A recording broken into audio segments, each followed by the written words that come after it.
La strada dove io bambino resterò. Yes, I'm singing. I just got up, just got 50 cents worth of gas. I'm down to my last $5. I'm at the beach, and I did a headstand yesterday for the first time. I gave myself 10 days to do a headstand, and I was so amped. I've been building the muscles to do so in my shoulders, in my chest, and I went to the beach. I was practicing just a little while, and sure enough, the 10th day, I did a full-on headstand that I was relaxed and awesome with, and I filmed it, and I forgot to turn the camera. I forgot to press that little button that says turn the camera this way, which is not something I do often, but nonetheless, I was amped about it. But I wish I would have recorded it. That would have been really cool. So what did I say? Oh yeah, I'm down to my last $5. No joke, straight up, down to my last $5. So today's gonna be interesting. I have a lady that said she wants to buy something, so that sounds really bleak. Like, oh, I'm down to my last $5. And probably most people looking at me would be like, there's no way he's down to his last $5. He's handling it too well. Well, that's the difference between emotionally responding to something and emotionally reacting to something. Something that I do very well as a core alignment coach and emotional wisdom training. Actually, somebody that went through training, emotional wisdom training. It gives you the ability to respond to life versus react to life, which is something I am really, really fucking good at.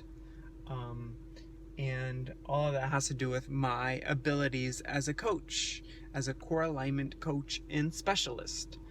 It gives me that ability to handle life's big stresses with ease. And it's not about handling it with ease as much as it is just not putting myself in this worried state that nothing is going to happen from. Like, there's no benefit from putting myself in an emotionally disturbing state, which 95% of this country in the world, for conversation's sakes, actually does on a regular basis. This is how some people seem so calm sometimes, or seem so calm, these people that you meet, they're always seem like they're really balanced and really calm, because they are emotionally responding to things versus emotionally reacting. And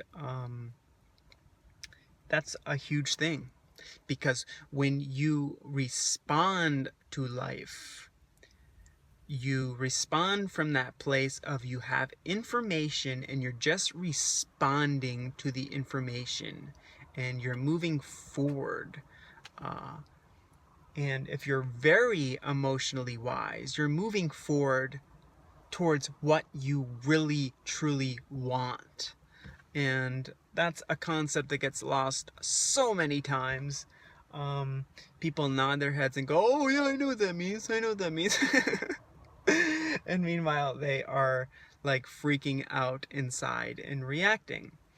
And then the flip side of that is to react to life, which is what most people do. They have a most people take the response, they take external stimulus as life just happening, and they're reacting.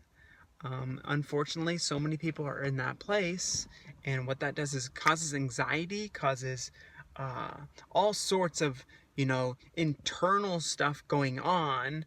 And this is the place that people make their decisions from, and this is why this is not a wise thing, because usually when somebody is in this place of anxiety and all these emotionally turbulent things are going on, they're making a decision based off what they don't want.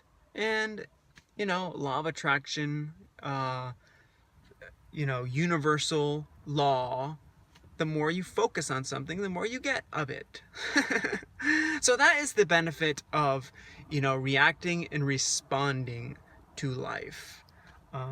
Something, like I said, I've gotten very good at, even more so now living in my car and going through these, different situations and different experiences. So I really didn't give you an update. I just kind of just nudged myself into this vlog. It's been a couple weeks. I have been doing really well. As you can see, my face is really, really fucking tan. My body's really fucking tan. My body feels stronger than ever, even though I'm not eating as much as I'd like to, just because of money right now. I'm not saying that to get you to feel sorry for me. I'm just giving you my update. That's all. I am going to California right now. I am working on getting the funds to get me to California, and that's the direction I'm going on. I also want to get a camera. This is really important to me. I want a good camera that can take awesome pictures. I have a camera picked out.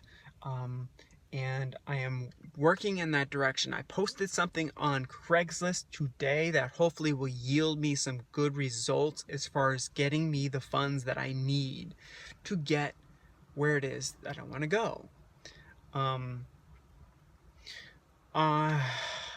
Yeah. So, with that, I'm gonna go do a headstand, and which was really. It's been really cool. The evolution of it's been really cool. You saw how I started out. If you paid attention to my Instagram, if you're not on Instagram, or if you haven't paid attention to my Instagram, get on it. Follow me. Align with Divine, Anthony Verzi, and yeah, start following me so you can keep updates, and I can keep giving you my experience, keep giving you my story, keep giving you information pertaining to, being a core alignment coach or the NLP world or whatever. Yes, so follow me. I am so freaking happy. I was doing my headstands on the beach, and then the tide started to come in, right? So I had to move and relocate pretty quick, and I forgot my keys on the beach, right? And I moved to a different spot, and then I came to my car and realized that I forgot my keys on the beach. And like 20 minutes had passed, and I didn't think I was ever going to see my keys again because the tide came in and it was like washing away the sand. And I looked and I looked and I looked, and thankfully I found them because I would have been screwed. So I'm so happy right now. So what a perfect time to talk to you about the difference between emotionally reacting and emotionally responding.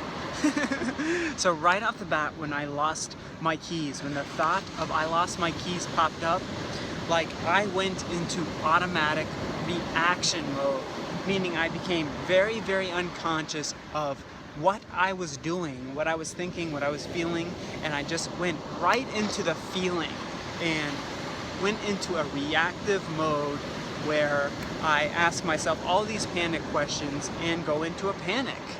And then I started to think about it, and even now the thought of losing my keys kind of makes me panic a little.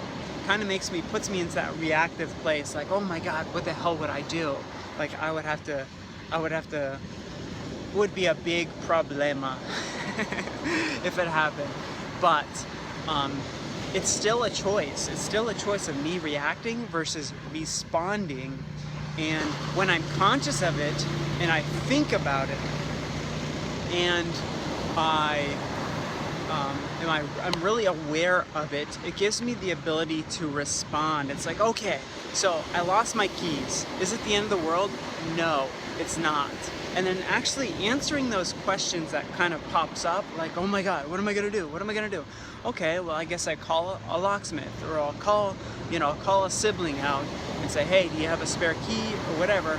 Instead of responding emotionally wise, you go right into the panic mode, which is what most of us do most of the times, because we're constantly getting this stimulus from the outside world, and instead of responding in an answering, steady, balanced approach, we just tend to react and let our mind go on automatic with asking all these kind of panic-induced questions like, what if, what if, what if? By the way, which, what if, just so you know, it never ends. That question never ends. So even if you give an answer to a what if, it just keeps going. It'll give you another what if.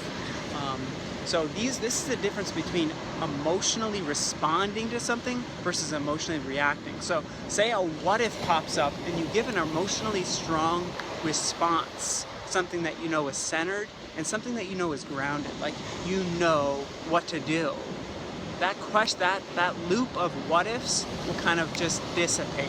It'll kind of end, because all that is your mind keeping you in check, really. And if you look at it from that approach, the whole what if becomes less of a problem, and it becomes quieter, I want to say. So just to give you some insight on emotionally responding versus reacting and being in this reactive place. And there's so much deeper meaning in underlying stuff with emotionally reacting, because there's a lot of stuff under the surface that kind of supports people in reacting, that if you take care of, it kind of dissipates. So